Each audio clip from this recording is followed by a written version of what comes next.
بس الحمدلله مونږ پاکستانیان یو بیا مسلمانان یو خو زه به دا وایم چې مسلمانان بعد کیو پاکستانی اول یو او مونږ به خپل جذبې سره خپلو ماشومانو سره مونږ به راوځو خپل د جشن ازادي مبارکباد به مونږ په خپل هم کوو او مونږ به یار دوست سره هم شیر کوو مونږ به خپل ادارو سره هم شیر کوو ولې چې د پاکستان چې دی د پاکستان چې آباد نو مونږ به آباد یو چې پاکستان خدای مکه پاکستان نه نو مونږ به اسم نه یو لکه څنګه دینه مخکې تاسو افغانستان تاسو ته مخ ته سلويخ کال تر ډزې جنگونه هر څه شو هغه خپل ملک نو هر ملک وسره سوره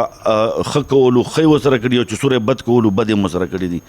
زب چونکه پاکستاني په حیثیت باندې چې دا زموږ ملک ته نن چې موږ په آرام ناست یو موږ آرام سره خرو سکو زموږ ماشومان محفوظ دي زموږ کورونه محفوظ دي کې د چا کردار دی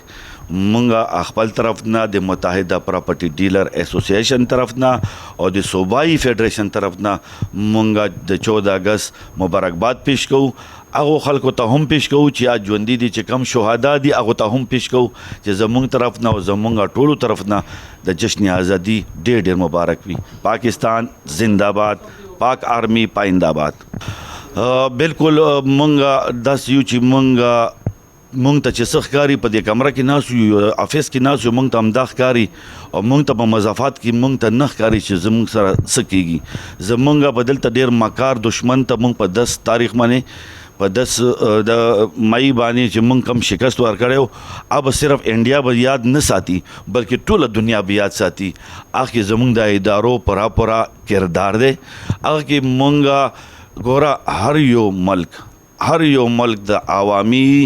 طاقت نه بغیر اسم نه کیږي خو چونکه عوامي طاقت چې کله ادارو سره یوځای شي نو هغه بالکل چټان تی جوړ شي مونږه مکار دشمن ته داسې شکست ورکړیو چې هغه مونږه ټول دنیا به یاد ساتي او په کتاب کې په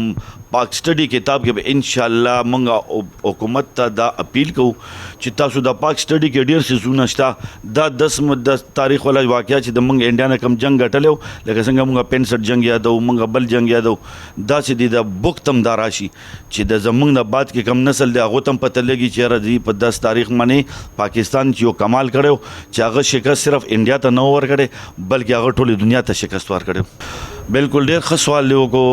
زه به دا وایم چې دا بالکل نه دی پکار د دې په ځای باندې چېرته 2 رکعات چې کوم دی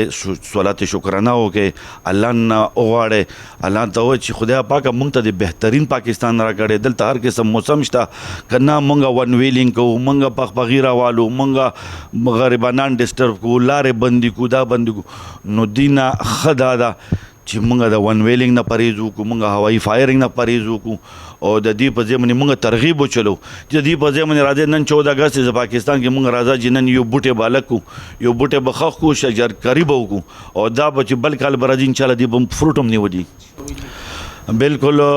زه دا وایم چې دا خو ټولو نه زیات حق د مور د پلار دی چې خپل بچو تپوس کوي چې زما بچی چرته زی څه کوي چا سره کینی خلک څنګه دي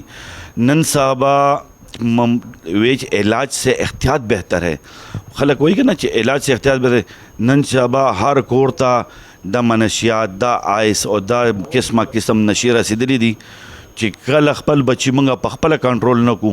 نو ګوره ډیر افسوس خبره وي چې دا ماشومان مونږ ته بیا د معاشري د لپاره یو سدباب به جوړیږي سبق به جوړیږي لہذا زه مور پلار ته ریکویسټ کوم چې خپل ماشومان دی په خپل غیږه کې وساتي هغه ته پوسټ وکړي شي چې بار وته دی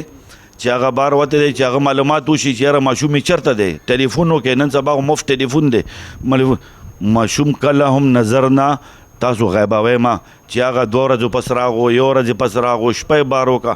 خپل چیک اینڈ بیلنس پکار دی دا ټولو نه اولنې چاته پکار دی هغه مور پلار ته پکار دی نه لہذا مونږ دی الله پاک وساتي